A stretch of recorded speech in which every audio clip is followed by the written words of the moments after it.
Vision Zero is about saving lives. And while we are seeing some real progress, the tragic reality remains that too many people are still dying and suffering serious injuries on our streets. Well, that is the Seattle City Council's Transportation Committee Chair, Rob Saka, speaking out there about a troubling spike in deaths, especially pedestrian deaths, as the city of Seattle pushes on with its Vision Zero goal, no traffic fatalities by the year 2030. That goal is looking a lot less realistic this week, and now the city council is calling for an audit. How's that going to help? Also, a labor battle is brewing between police and the civilian staff of CARE, Community Assisted Response and Engagement. CARE crews say the city's contract with the SPD is edging them out from the work they're supposed to be doing. They say that contract with police is illegal. Also, the Seattle waterfront is getting another makeover to give an assist for pedestrians and bikes. But who's paying the bill for this major project? Well, we are looking at these questions and so much more on Seattle News, Views, and Brews this week, your coffee break political podcast. I'm Brian Callanan. I'm a host on the Seattle channel, and the views expressed here are mine. And I'm with my friend and co-host David Croman, City Hall reporter for the Seattle Times. David, a quick note from a new patron of the show, Brad, who wrote in this, saying, quote, "Thanks for the great local reporting, fun banter, and Mariners sentiment." I kind of like the phrase Mariners sentiment a lot. Not feeling bad necessarily, not feeling good, but definitely feeling something. What do you get at? Yeah, not sentimental. Yes, That's right. True. Just having some amount of sentiment is about as best I can speak and say about them. Indeed. Brad, I think you nailed it. And I love the fact that I'm now going to be able to write fun banter on the skills on my resume here. So that's always good, too. Thank you, David, as always. Thanks to all of our patrons. Brad, you get the gold star this week. Brad was a free member. Now he's helping out at the $5 level, which means he gets access to Patrons First podcasts. There's one out there right now, folks, that takes an in-depth look at the mayor's homeless shelter expansion plan. Check that out. Paying patrons get access to those special podcasts, and you get a cool decal sent to you. We take in some of your questions about local politics, too. So find Seattle News, Views, and Brews on Patreon, and please support the show. A big thanks also for watching this podcast on Converge Media. The video version of the show is on Converge Wednesday nights at 7. All right, let's do this thing. Time for Right Here, Right Now. David, let's talk about Vision Zero, Seattle's plan to have zero traffic deaths by 2030. There was this recent report to the city council, and it shows while the overall traffic death toll fell between 2024 and 25 from 31 to 27, the number of pedestrians getting killed on city streets nearly doubled from 10 to 18. Before we get into the audit the city council is now calling for, what do those numbers say to you? On the one hand, it is a little hard to draw enormous conclusions about exactly what they're saying because 10 to 18 is not an enormous sample size, thankfully. You know, I think on balance, Seattle is safer for pedestrians than some cities in the country. Okay.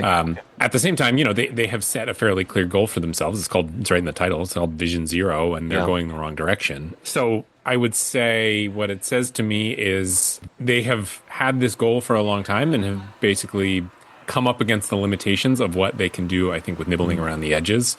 And this is the argument of kind of safety advocacy groups is there's only so many, you know, intersections where you can ban right on red that would make a significant difference. You know, the next step, I think, to truly getting to zero is something probably more dramatic to actually get from that 10 to 20 number all the way down to zero. And that probably includes, you know, street redesigns and, you know, planning the city in a fundamentally different way.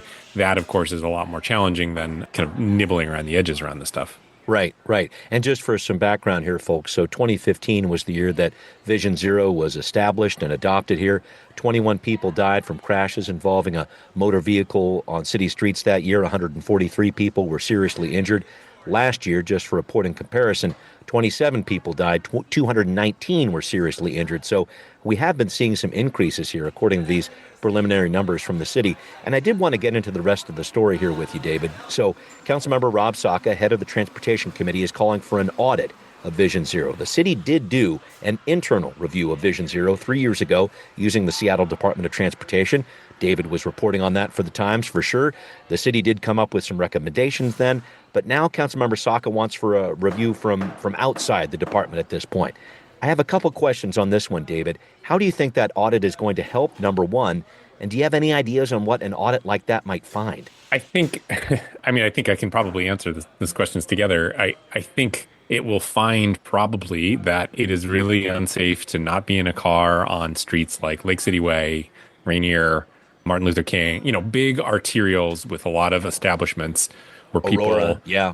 Aurora, yeah, where people, and not a lot of opportunities to cross. Yeah. So people make unsafe crossings, they ride their bike on sidewalks going the wrong direction.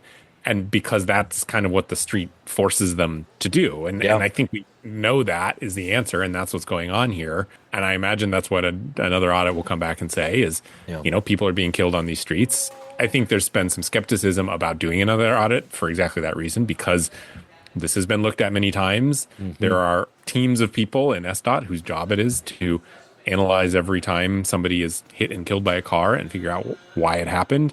Actually, I think they have some AI programming that they're starting to roll out to do some analysis around traffic, car speeds and things like that. But, at the end of the day, it's cars driving fast in places that are unforgiving to pedestrians equals death, pretty much. As we were talking about before, if you want to get to zero, the answer is slow down the cars in those areas and reduce the opportunities for pedestrians and bicycles to come into contact with cars. That is there's some work around that. There's Rainier Avenue Road Diet, and there was the $50 million from the state to reimagine Aurora. There is some momentum around some large projects like that, but it's just, again, it's easy to say don't turn right on red at some intersections. It's quite a bit harder to redesign Lake City Way so that it is not killing people. And still getting traffic through. I mean, this town has a problem with congestion, too. One last piece on this. I and you both know that Mayor Wilson hired on Angela Brady as an interim SDOT director early on. This was back in January.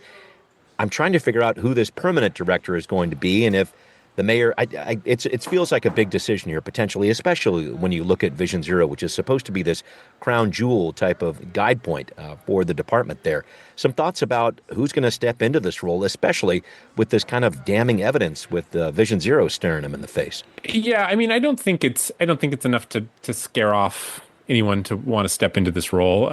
You have a mayor in Katie Wilson who, transportation departments and sort of both at the state or city level used to be, how do you get traffic to move through the city as quickly as possible? How do you clear traffic? It's really not that anymore. It's kind of fundamentally changed. And I think there is a lot of people working in this field who are really excited about working for organizations that want to think about transportation in a kind of more holistic way. And in Mayor Katie Wilson, you have somebody who used to run the Transit Riders Union. Transit Riders Union, big part of her background. She got her start in local politics as a transit advocate. So, I think there are going to be a lot of people who are excited about the idea of working for somebody whose focus is not likely to just be on how you move cars more quickly. And we've already seen, for my money, the way that Katie Wilson could make the kind of most immediate and lasting impact the most easily would be around the transportation sector, because she has essentially a blank check from the latest transportation levy. Former Mayor Bruce Harrell wrote that in a way that he thought would give himself a lot of freedom to spend it. There are not a lot of obligations in that quite large levy. As it turns out, he was handing that off to Mayor Katie Wilson to spend that money. She really doesn't need that much council involvement to redirect priorities. And we've seen that already, with there's going to be an announcement this week on, painting a bus lane for the Metro bus. And she announced new bike weekends along Lake Washington Boulevard. So it is an area where she can make a lot of unilateral change and with money to back it up. And, I think there are probably going to be a lot of transportation wonks out there who would be happy to be a part of that. Yeah. Interesting to see what's next there. Thanks for that, David. I did want to follow up on something else that Mayor Wilson is talking about, and this is following up on a story from last week that we covered on the podcast. This about companies inquiring into whether they could build large data centers in the city. It appears Mayor Wilson wants to push back here. So over this past weekend, Mayor Wilson put out a statement on social media saying new data centers being built in the city have raised intense public alarm. She says she shares the community's concerns about environmental justice and the possible impacts of higher costs for Seattle ratepayers because of these data centers, and was exploring the idea of a moratorium on new data centers. David, I know some of your colleagues at the Times were reporting on this. About 54,000 people apparently wrote into the council with concerns about this. Councilmember Eddie Lynn, the Land Use Committee chair, said he would support a moratorium. What do you think happens now with this story? Yeah, it's interesting. I could see it gaining traction. It's ironic in a city that has Amazon with as large of a presence as it does, that there would be this kind of immediate and swift backlash against the idea of data centers. In some ways, the notion that companies would want to build data centers in Seattle is at once logical and also illogical. Logical because, compared to other cities, the power here is relatively cheap. It doesn't go up by as much, and that's mostly because of City Light and our, at least until the last 10 years, basically endless supply of clean hydropower. So that's beneficial. It's not as cheap as maybe some of the kind of Eastern Washington towns, where a lot of them have Central Washington towns where they've set up. It is also kind of odd because, of course, real estate here is so expensive. It's crazy. Want to buy a bunch of space and then just put data modules in there. Clearly, I'm not a tech guy. I don't know data Careful with the modules. Servers. There we go.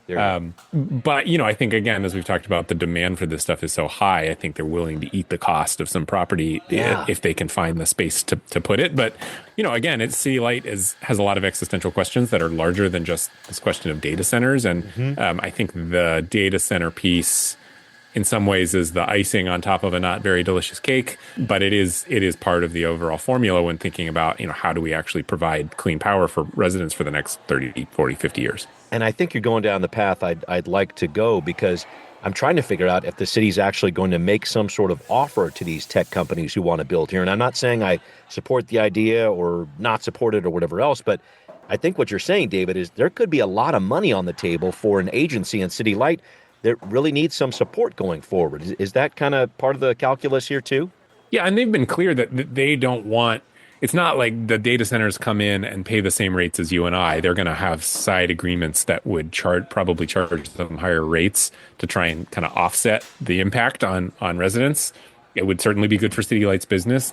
As we've talked about before, I think City Light's true number one issue right now, though, is not really customer base as so much as it is, power supply and infrastructure. And those two things are sort of related. They have to find they have new sources of clean energy, and they have to have the grid and the infrastructure that can support all of that. And adding new data centers, I think, does inevitably put some strain on that. It would come with more dollars for City Light, so they probably have more money to spend on that kind of stuff. And in fact, maybe it could actually, help ratepayers if the data centers are paying much higher rates, then City Light can spend that money fixing up its grid rather than kind of residential ratepayers' money. Right. At the end of the day, though, it's a slightly squeezed utility, and it's hard to see data centers not squeezing it a little bit further. Yeah, in terms of the amount of power they can actually put out there. Thanks, David. Well, up next, a labor battle brewing between the Seattle police and the civilian agency that was set up to help them deal with street disorder. That story coming up on Now Hear This. Well, we have talked about care teams on the podcast before. The city's civilian crisis responders who go to person down calls, for example. Well, their union, Protect 17, says these care workers are getting squeezed out of the work they should be doing. And this is because of the contract between the city and the police department. The union argues that section of the contract that deals with crisis response should be thrown out. As Care Chief Amy Barden said in a meeting back in February, just 10 out of every 2,000 911 calls coming in fit the bill to send a civilian response. Today, we estimate that the 24 responders are on average fulfilling only 28% of their capacity due to the constraints described. And so we must innovate. It is unacceptable to not fully maximize this important team. And it's also unacceptable to waste even $1 in such a challenging budget environment. David, I wanted to ask what a lawsuit like this sets in motion and how the city might respond, because I'm trying to kind of work it through my head here, but I'm thinking the city attorney will need to defend the city's contract with SPOG, the Police Officers Guild here, right? I mean, is that the next move, or what happens now? Well, it's an unfair labor practice complaint, so it's not a lawsuit. It goes to the State Public Employee Relations Commission. There you go. Okay. And so it's not exactly a lawsuit, though it has the kind of trappings of a legal case. They will issue a ruling. Yeah, it's a good question. I don't actually know what the defense is. I would think that because it's against the city, so they would have to defend their own negotiation. So yeah, that's a good point. I hadn't actually even considered that. Yeah. It's a fascinating point, though, because you think about union solidarity. You don't often see kind of unions going after each other, which is essentially what this is. The unfair labor practice complaint doesn't name SPOG, it names the city. So they are Right. blaming the city for negotiating away their rights, but it does kind of implicate SPOG in an indirect way, because one of the allegations is that what benefited SPOG is hurting ProTech, Right. which is the union representing care responders. You don't really see that very often. It's an interesting argument. I'm not steeped in labor, but I haven't heard that argument made before in a number of unfair labor practice complaint, that basically the negotiations with one union bargained away the rights of another union. If the state labor commission or employee rights commission agrees with them, that's pretty significant, because, really when you think about the last round of negotiations with SPOG, which ended with really significant raise for officers, care was really their number one leverage point. I think the reason they got that contract done when they did, which was a couple weeks before the election, Yeah, right. was because SPOG recognized that care was a leverage point. They saw that it was important to the Harrell administration. They knew that the Harrell administration wanted to get this thing done before the election, and they used that to their advantage to get a lot more pay. So if that's Right. tossed out, that kind of undercuts some of that leverage. Maybe they don't care because they already have their paychecks, but it does kind of eat into their body of work argument that they have used so effectively at the negotiating table. Yeah, and I'm just interested to know what this is going to do to rank and file officers on the street, care teams on the street. These two teams are supposed to be working together. When you have a labor disagreement like this kind of lingering in the background there, what does that look like from a street level? I think that's a piece of this too. Yeah, it's interesting. I think there is an interesting dynamic happening, and I wrote about this in the story, where the sergeants, or at least some in leadership in SPD, are being extremely explicit to their reports, their direct reports, about when they should tell care workers and crisis responders to go away. Yeah, it is in the contract, but you could imagine a reality in which maybe something's in the contract, but there's a little squishiness about it when there's actual on the street interactions. But at least one sergeant has written this kind of flyer that he's distributed to officers saying, if all of these conditions are not met, you must tell crisis responders to go away, which tells to me that they, despite what you hear often, including directly from officers about how they don't really want to be doing crisis response work. They want help from care, right? They want help from care. There is an indication that, at least from the labor side, they're holding the line really, really tightly on what care responders should or should not be doing. And this is a bit of an assumption, a bit of a leap, but it's hard to not see that as at least a kind of minor labor action. It is not that they don't want these people. It's that they recognize that they're important to the union at the bargaining table, and, their ability to kind of retain their control over their body of work and therefore their wages. That is such an interesting. Do you have any idea how this is going to work out? I mean, I'm with you. I just haven't seen two unions kind of go at each other, especially in the public arena or public safety arena. Yeah, I don't know. I'm not sure how it plays out, and I would imagine maybe there would be an appeal one way or the other. Yeah, I don't know what happens at an appeal. I suppose it probably then ends up in court. But no, I don't know the answer to that. No, it's something that's going to have to be worked out over the next couple months here. A messy story for sure, but I appreciate you breaking that down with me there, David.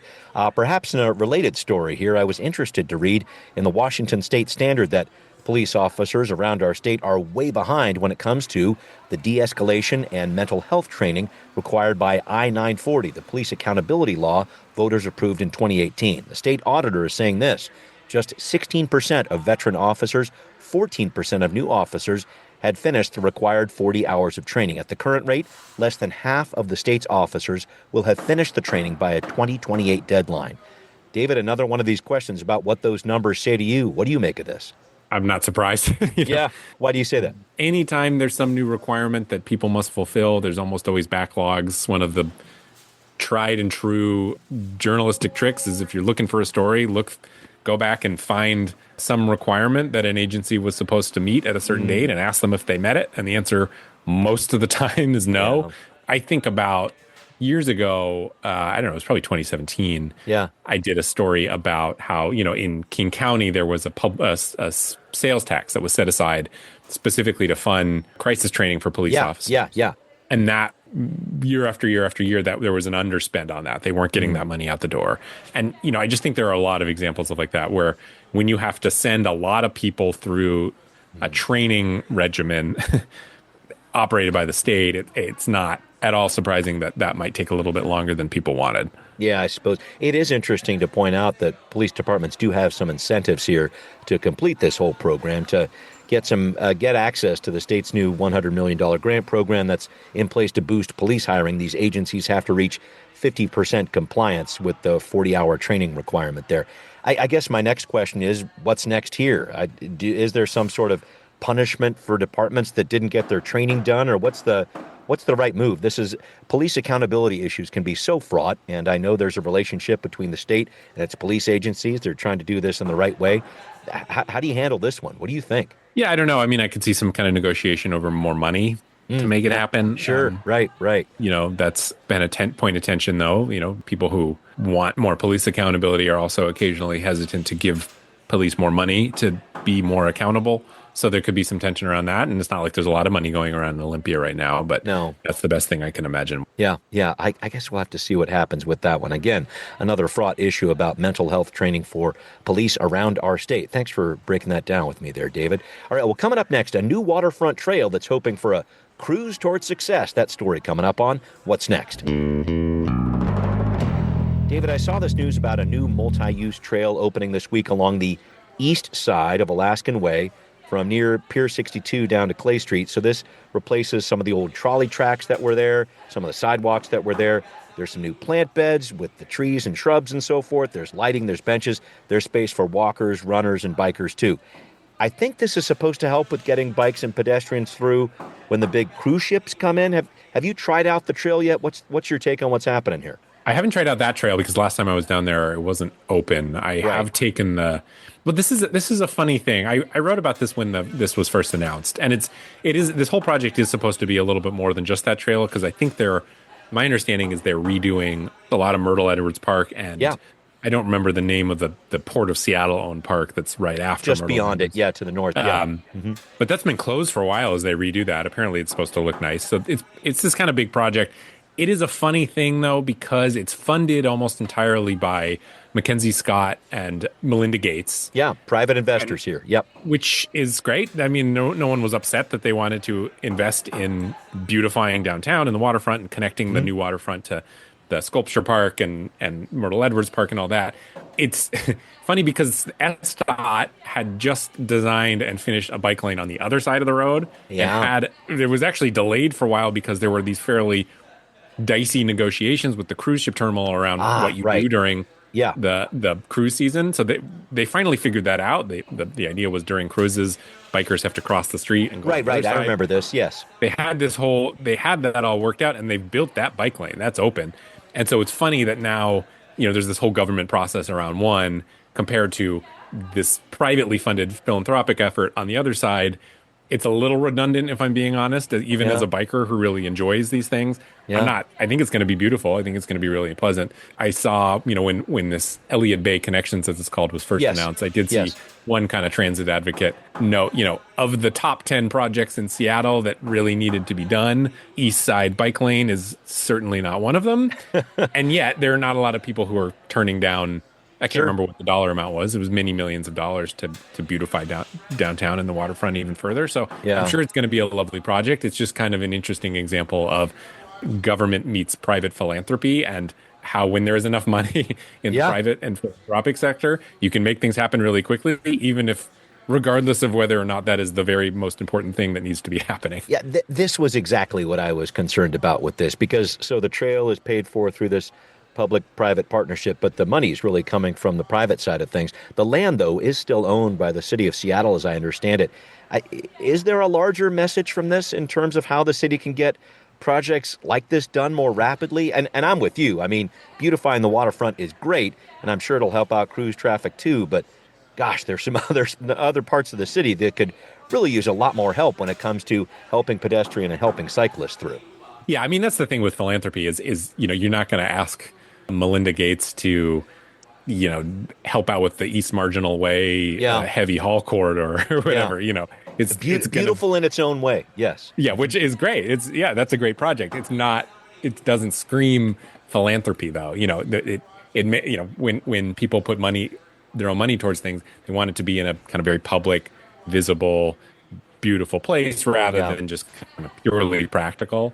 I will note, though, it is notable that the process to make this project happen was just so much faster than the process to make the west side bike lane happen. Yes. And legitimately a good part of that is because it is easier to manage the cruise traffic on the east side than it is on the west side, because they had to kind of figure out how you jockey bicycles around that.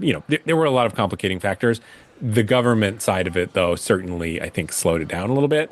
It's just hilarious that it is literally these two bike lanes right next to each other. So you have this literal side-by-side comparison of when a project has philanthropic backing versus just purely, taxpayer backing. I love the connection. I think it's beautiful. I think the gap between the new waterfront and the sculpture park was noticeable and really awkward and unsafe for people. And so the fact that there's not one but two really nice connections between them, I think is a net benefit. It's just an interesting conversation to be had around whether or not that is truly the very most important transportation project that needed to happen in Seattle. The answer was probably no, but it is nice. It's going to be nice and enjoyable nonetheless. Yeah, and the next time that David and I take a bike ride on East Marginal Way, we'll make sure we send some photos to you folks. Because I did that the other day. It's a great bike lane. It's beautiful. It's not bad at all. That has changed so much more than when I was biking to work. Really beneficial. More than 10 years ago. I'm glad it happened, and it definitely needed to happen there. David, it is time to wrap up with some Mariner sentiment here, if you will. I wanted to break this down. Tell me about your brightest spot and darkest moment, perhaps, of this 3-week-old season. What's going through your head? Oh, well, the darkest moment is easy. That 5-run disaster collapse in San Diego. That was bad. Watching Andres Munoz fall apart was not good. Yeah, I put my kids down and kind of took my time, and I looked at the score, and I said, I'll just tune in for the last couple innings, and that turned out to be a mistake. Bright spot is they seem to have had some bad luck legitimately, so hopefully that kind of returns to the mean, so to speak, and they turn things around. I'm hoping so too. I also had a dark moment.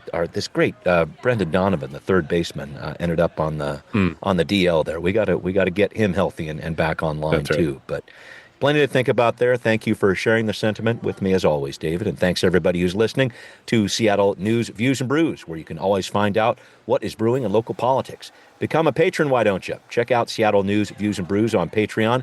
Pledge $5 per month or more. Thank you very much for the help. Great to have you listening to this podcast on Apple, Spotify, wherever you tune in. We are there. To our 4 viewers from the United Kingdom who listened last week. Brilliant. And thank you. Thanks also for watching on Converge Media. We will see you next time. Seattle News, Views, and Brews is an independent production of Callaman Media Services. Copyright 2026.